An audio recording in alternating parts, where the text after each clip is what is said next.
سلام رفقا، حالتون چطوره؟ خیلی خوش اومدید به کانال داشتون پوریافست.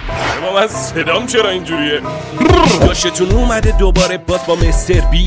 ایوله هر جایی بگردی مسش نی. نگو بی خیال دادا اصلا استش نی. سری لایک کن و یه کامنت خوب بنویس برام تا که بریم سری ادامه ببینیم جیمی امروز واسمون چی داره. همه رو جمع کرده این با تو دایره بازه که خفنه با برو بریم سراغه. یو بچه لایک رو بزنید بریم ویدیو رو شروع کنیم. Let's go. من 100 نفر رو توی این دایره گنده دوره هم جمع کردم و آخرین نفری که از دایره بیاد بیرون $500,000 میبره. اما حتی اگه پاتون به خط قرمز بخوره در جا حذف میشه. مهم نیست چقدر طول بکشه، من $500,000 به آخرین کسی که بیاد بیرون میدم.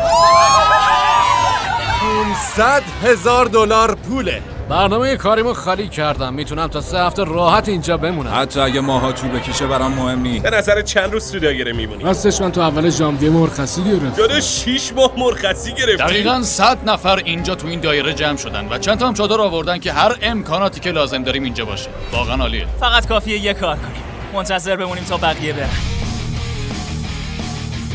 این رفیقمون که اینجاست میخواد بره بیرون، اون میشه اولین بازندمون. راستش خیلی آدم اینجاست، عمرم بتونم ببرم، پس بیخیال. بچه‌ها این رفیقمون میگه میخوام برم بیرون. خیلی خوب بفرمایید. داشمون داره به همه جو میده، بیا بیرون دیگه. با اینکه اولین نفر اومدی بیرون ولی بازم واسه یه جایزه دارم. همینجا وایسا. تبریک، اینم ماشین جدیده چون اولین بچه‌ها این مکه ها. البته جوونیاشه قبل از اینکه به عنوان شرکت کننده اصلی تو ویدیوهای مستر بیست حضور پیدا کنه. راستی پارت سوم ویدیوهای مکم اومد، مستر بیست ساختش و به زودی با دوبله براتون میذاریمش. تبریک، اینم ماشین جدیده چون اولین نفری بودی که اومدی. این فکرشو میکرد یه بازنده همچی چیزی ببره. یه نفر از بازی رفت بیرون و بهش یه ماشین دادن. اگه میدونستم خودم اول میرفتم. خیلی مسخره است. اگه یکی انقدر ضعیفه پس جمع کنه زودتر بریم بریم. تخته رو آپدیت کنیم. 99 نفر موندن. هی رو برکرد. وقتی فهمیدن با رفتنم میتونن جایزه بگیرن، چند نفر دیگه هم انصراف دادن. حتی اوضاع یکم احساسی شد.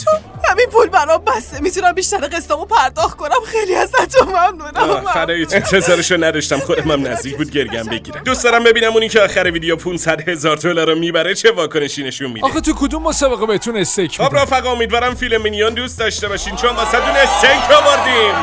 اینجا هر شب استیک به راهه. فکر کنم جوری که روی تپه پول نشستی استیکم بخوری. اصلا فکرشو نمی‌کردم. اگه اینجوریه من تا آخر سال میمونم. خب شب اول مسابقه است، هنوز 94 نفر توی دایرن و روحشون هم خبر نداره فردا صبح چه برنامه‌ای براشون داره. خب اینجاست که داستان جذاب‌تر میشه. تو پایان هر روز ما دایره رو یکم کوچیک‌تر می‌کنیم. خب بذار ببینم انقدر خوبه؟ انقدر چی؟ نه دیگه اینجا خوبه دیگه. همشو خودت رنگ می‌کنی؟ نه، وقتی دوربین کات کرد یکی دیگه میاد. قرعه به اسم نولان افتاد. بعضیا وقتی دایره کوچیک‌تر رو دیدن یکم ترس برشون داشت. جیمی ببین با کارل سنگ کاغذ قیچی میری و اگه باختی میری بیرون. ببینم اسکل شدی؟ آره. خب سنگ کاغذ قیچی. یعنی فکر کن سر یه سنگ کاغذ قیچی $500,000 پولو ببازی. اسکل چرا اینجوری که چه سودی براش داشت؟ شرکت کننده ها یکی یکی بیرون می اومدن. انگار بیشتر مردم بیشتر از 2 روز نمیتونستن تو دایره بمونن. یکی رو جبه غلط خوابش برد و اوضاع خیلی خرابه دا. خب شب دومه و کارل تصمیم گرفت یکم شیطونی کنه. یه خوراکی براشون بنداز. فکر کنم همین الان دیدم که دسته یکی از روی خط عبور کرد. نگاه کن. نگاه کن. وای فکر نمی‌کردم یه شکلات بردارم $500,000 ضرر کنه. من که نمیدونم کی انداختتش. نه تنها بازیکن 3 روزه که اینجا، ما خودمونم 3 روزه داریم اینجا زندگی میکنیم. بنده خودم توی اون بیلبیلکی که اونجاست میخوابم. اصلا روحیات خراب. امیدوارم امروز صابونمون یکم بهتر از اوتمیل. حوصله همه داره سر میره. از اوتمیل خوشم نمیاد، مزه مقوای خیس میده، از گلون پایین نمیره. امروز هم دایره کوچیک‌تر میشه، باید ببینیم خط چقدر میاد جلو. خب امروز روز 3 و باید دوباره دایره رو کوچیک کنیم. داداش بده من ببینم دیگه، نمیذارم چندلر این کارو کنه. ولی خودمونی ما یکم زیاد شد. خب واسه اینکه حوصلتون سر نره، حالا دایره کاملا رنگ شد و شرکت کننده ها یه عالمه از فضاشون از دست دادن. توی این فاصله ما فهمیدیم که اگه به مردم چالش یا یه کاری واسه انجام دادن بدیم، معمولا خودشونو میبازونن. واسه همین یه دروازه گذاشتیم و یکم گل کوچیک بازی کردیم تا ببینیم کسی میبازه یا نه. قول میدم اگه پام نرفته باشه رو خط به همتون شام بدم. متاسفم. اون مجبور که نیستی. جیمی این بامبولا رو در میاره که شما رو بندازه بیرون. تو بشین سر جات. البته آدم وقتی چند روز اونجا بمونه خب حوصله‌اش سر میره، منطقیه. ولی خب جیمی هم زرنگ. قول میدم اگه پام نرفته باشه رو خط به همتون شام بدم. متاسفانه پات رفت رو خط. گل کوچیک جواب داد. خب شروع روز 4 و ما باید دوباره دایره رو کوچیک کنیم. چندلر داداش میخوام بهت اعتماد کنم. یه متری اومدی جلو. بریم ببینیم چی میشه. خب اینم از این. کلاً 2 ثانیه بیشتر طول نکشید مگه نه؟ این دیگه خیلی قدرت آقای اریتو. الکی میگه. یه چند ساعتی میشه کسی نرفته بیرون کار. میدونم بعد چی کار کنم. میخوام واسهتون آهنگای خوب بذارم کیف کنید. یه لوپ 10 ساعت از آوای خوش صبحگاهی. یعنی هیچکی نمیخواد بره بیرون؟ این مثل لالایی واسه گوشمه، چون هر دفعه زنگو عقب میندازم. هر دفعه کسی هست به خاطر این انصراف بده؟ بابا این مغز خر خوردم. یعنی واقعا اگه یه آیفون 4 تا بهت بدم میای بیرون؟ آره واقعا دلم یه گوشی جدید میخواد. کار چپ نکنی دختر مردم. درسته که یکی رفته ولی هنوز موزیک ادامه داره. چیز اونا دوست نداشتن صدای زنگو، برای همینم الان تصمیم گرفتن براشون صدای فریاد بذارن. 20 امتیاز 30 امتیاز 100 امتیاز. الان پالو میزنن. فقط میخوایم حرف بزنیم مثل بچه آدم بیا. سلام جیگر. نه بلم کن. نه چیکار میکنی؟ آقا نکنین آقا. کات بلم کن. بیا بیرون. شجاع باش. کات.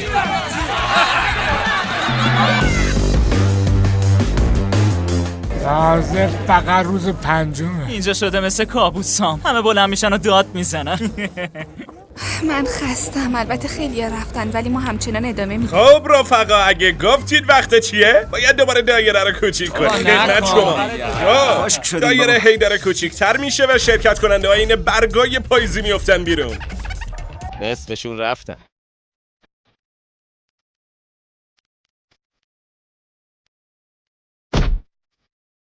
اوا کوشته شد.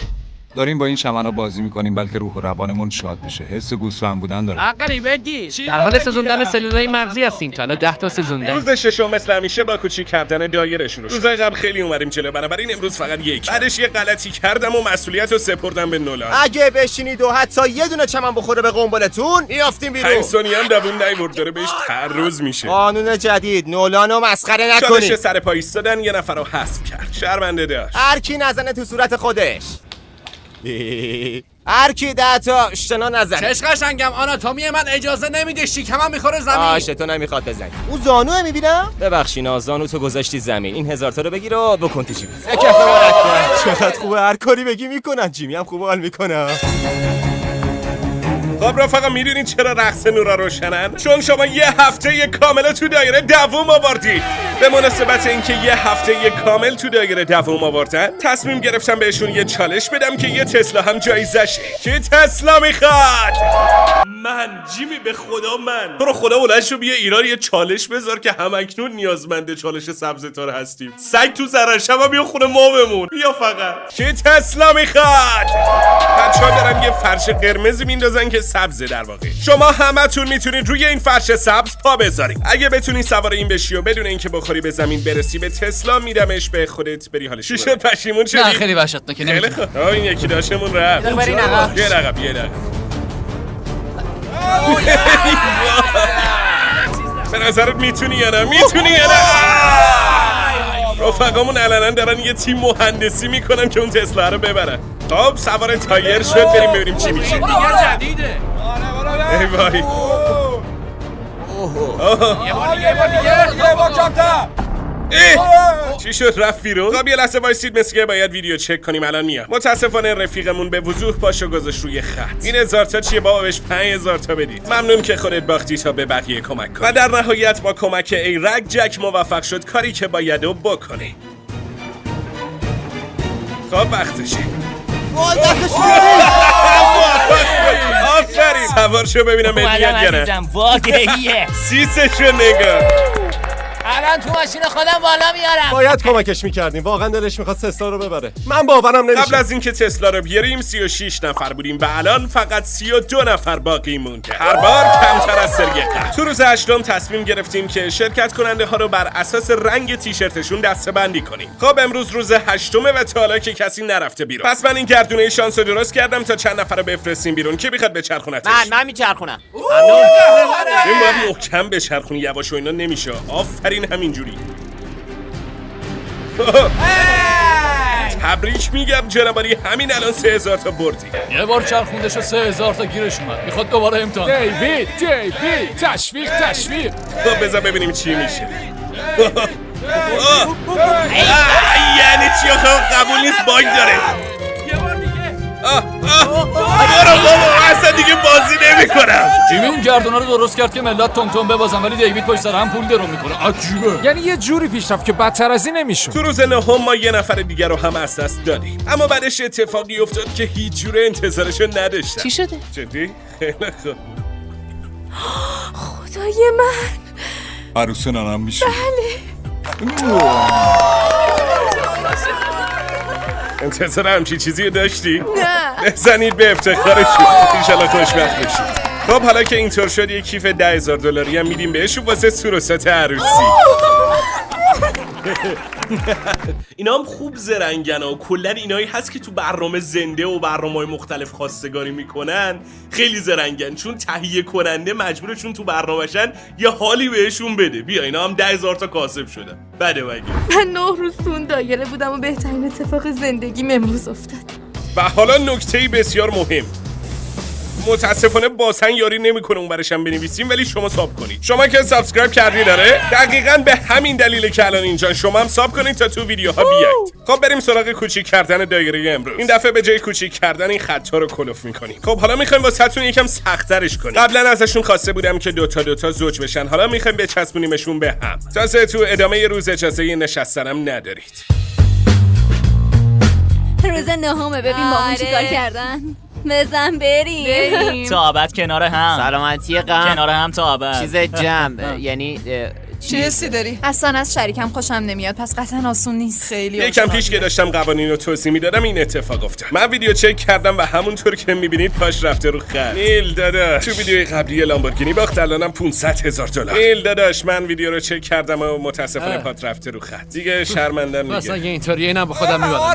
بیا اینم $2,000 خدمت. خدا وکیلی خیلی گده. گم شو بابا. چرا ناراحتی؟ باز همون روز اول تا الان کنار هم بودیم و دوست داشتم تا آخر پیش هم بمونیم، ولی بازیه تا الان ندیده بودم آکیرا اینقدر مصمم باشه. خوشگل کمر بسته جایزه رو ببره. ببین کی گفتم شک ندارم که کریس بازیو میبره. مطمئنم تو چنگ تا آکیرا. پسرا تیغه تعادل بذارید اونجا. بیاید هوب.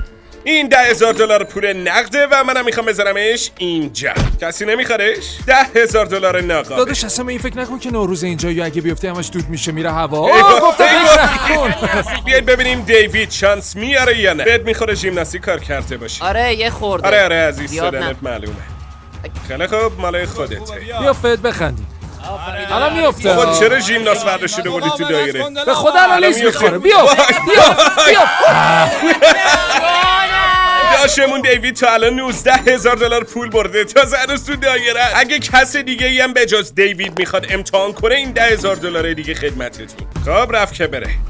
عجب تعادلی باریکلا. نمیدونم چرا امروز همه داره انزم میکنن. بهت گفتم کار سختی نیست. ای بابا بچه این تیغ تعادل رو جمع کنین لطفا، اصلا اونجوری که میخواستم پیش نرفت. این دایره روز اول اینجوری بود و 100 تا شرکت کننده توش بودن، اما حالا اینجوریه و فقط 25 نفر توش باقی موندن. تو روز 10 تصمیم گرفتیم که کلا بزنیم دایره رو بهتر کنیمش و شرکت کننده خوش شانسمون دیوید یه درخواست عجیب ازمون کرد. گفتی گوی جادویی میخوای؟ میخوام ازش بپرسم بهتره همین الان بازیو ول کنم یا بمونم و ادامه بدم. گوی جادویی به نظر تو ادامه بدهم یا خیر؟ گوی جادو نوشته که نه، میتونی همین الان بری. خدا حافظ. تبریک میگم 5,000 تایی دیگه هم میذارم رو 19,000 تایی که بردی. کس دیگه ای نمیخواد با این گوی جادو استخاره کنه؟ مغزمو گاز گرفت. داشمون رسما با 4 تا کیف پر از پول داره میره. واقعا خوشحالم، خیلی بهم خوش گذشت. خوبه که خوش گذشت. بیل بیلکو بیاری. بیل بیلک داره میاد. تو بیشتر بادکنک‌ها جایزه‌ای باحاله و تو بعضیاش هم تنبیهایی از قبیل چشم بند زدن و پوشیدن کفشای گنده. جلر تو میگی کدومو برم؟ اون یکی. جناب ولی تا شب باید 100 تا شنا بزنی. شرمنده اتفاق بیشتر شرکت کننده ها جایزه برد. از این ماشین کارتینگا برد. تقدیم باش. جناب ولی 2000 تا کاسب شدی. خدا. یه سری شرکت کننده ها هم یه مقدار سست دست بودن. طرف مامان عروس یه پتو پلنگی. بخوابم. خیلی خوب، بدتر از نفر قبلی که نیست. کمک هزینه خرید 2 دستگاه ماهیگلی. ماهیگلی دوست دارم. باید تا صبح پاتو ببندی به یه نفر دیگه. تو باید تا صبح بشینی رو اون تایره کتاب میخورد. خب کارمون با بیل بیلک تمام شد. خوش گذشت. یادت باشه پات بخوره زمین باختی. دریافت شد فرمانده. اصلا نگران نباش، از پسش برمیام. امشب تو دایره قرار شب طولانی باشه. بریم ببینیم حالشون چطوره. دیگه دارم میمیرم، از اینجا متنفرم. صبحتون بخیر. شما میتونی کفشاتو در بیاری ولی متاسفانه پتو بالش شما رو باید ببرم. ببخشید. بابا خیلی مسخره است. حتی اون رفیقمون که تا صبح رو تاب بودم نرفت بیرون. دیگه واقعا باید سختش. خب جیمی جان تو باید ببینی که ایرانیای غیور چه میکنن تو چالشات. بهت قول میدم با تیرم بزنیشون نمیرن بیرون. خیالت راحت. دیگه واقعا باید سختش. خب 20 نفر از شما باقی موندین و منم 20 تا از این چمنا دارم. این که اصلا جا نداره. دقیقاً. شرکت کننده‌های عزیز 10 ثانیه وقت دارید برید رو چمنا. پسرا دایره رو بپوشونید. هر کس که تا چند دقیقه آینده بره بیرون من بهش $10,000 پول میدم. اما اگه قبول نکنید 2000 تا بیشتر گیرتون نمیاد. تا فردا هم هیچ کاری نمی‌کنیم. هیچ خبری نیست. فقط باید همینجا وایسید. انقدر که علف زیر پاتون سبز شه. پس تا میتونید پیشنهادمو قبول کنید. چند دقیقه دیگه وقت 3 داریم؟ یا 4 دقیقه. باش بگذره. صفر بسته هممون ببازیم. عمرن من که نمیرم. کی میخواد بره 10,000 تا رو بگیره و کی 24 سر پایینه؟ خواهیم دید. تا چند دقیقه دیگه این فرصت از دستت میره ها. خیلی زیاده. واقعا سخته. نمیشه الان که شل کنه. یه PS5 هم میذاری روش؟ سگ تو ضرر یه PS5 هم بهت میدم. چطور میتونی الان بی خیال بشی؟ من بودم این کارو نمیکردم. فقط یه قدم دیگه مونده. این با یه پیشنهاد 10,000 تایی از دست رفت. از لبخندش معلومه که خیلی خوشحال. این رفقامون پوست گلفتر از اونین که فکر میکردم. ببینیم از اینکه 10,000 تا رو نگرفتن پشیمون میشن یا نه. نمیدونم بعدم با خودم کنار میام یا چی. ارزششو داشت. تصمیم عاقلانه گرفت. ولی خب من مثل اون نیستم. من تا PS5 همو نگیرم از اینجا نمیرم ها. گفته باشم. و حالا فقط باید صبر کنیم. آکیرا تو الان 10 ساعته که سرپا وایسادی. حست چطوره؟ دیگه نمیتونم. باید به فکر آینده من باشم. پس همگی موفق باشین. الان 18 ساعته که سر پاییم و دیگه نمیتونم دوام بیارم. لعنتی. از نظر ذهنی هنوز میتونم، از نظر جسمی هم اوکیم. الان یه بطری آب یخ رو خودم خالی کردم. 100 دفعه جلوی خودم رو گرفتم. پس همینجا میمونم. خیلی خب میخوام یه چیزی نشونتون بدم. این یه دونه چمن رو میبینی خم شده؟ آره میبین. رسما یه دونه چمن زد حذفت کرد. اوه بخش زمین شد.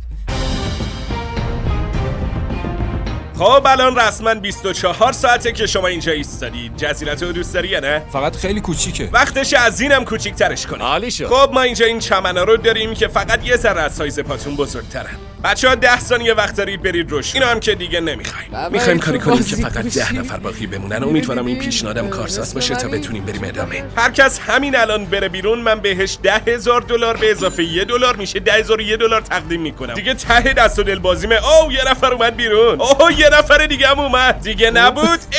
کارل افتاد. چیکار میکنین؟ نزدیک بود پولمون بره. اینم از نفر بعدی.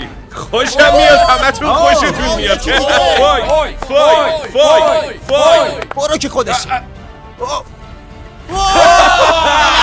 خب رسیدیم به 10 نفر برتر. خانم هنوز جایزه رو نبرده. خوشحاله. خب حالا بین شما و $500,000 کمتر از 10 نفر فاصله است. آرزوی موفقیت، چون فقط یکیتون اینو میبره. تا الان خیلی خسته بودم ولی الان دیگه اصلا احساس خستگی نمیکنم. راستی بچه‌ها این پسرم یوتیوبر اسمش ایرک، یوتیوبر خیلی خفنی هم هست و چند تا از ویدیوهای اینم گذاشتیم واسهتون تو تنور تا دوبله بشن. خیلی ویدیوهاش باحاله. یکیتون اینو میبره. تا الان خیلی خسته بودم ولی الان دیگه اصلا احساس خستگی نمیکنم.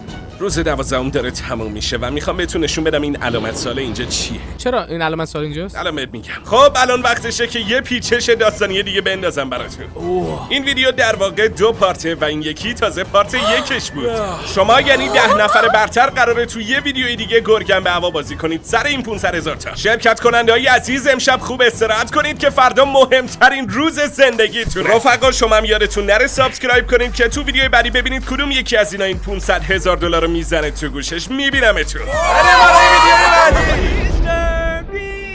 خب بچه‌ها مرسی که تا آخر ویدیو با من بودید. امیدوارم لذت برده باشید. لایک ویدیو یادتون نره و ویدیوی بعدیو به هیچ عنوان از دست ندید. یه ویدیو خفن از این پسر یوتیوبر هست که بهتون گفتم ایرک، خیلی ویدیو خفن و خنده داری شده. دمتون گرم و تو ویدیوی بعدی میبینمت. داشتون اومده دوباره باز با مستر بی هیوله هر جایی بگردی مثلش نی. نگو بی خیال داده اصلا استش نی. سری لایک کن و یه کامنت خوب بنویس برام.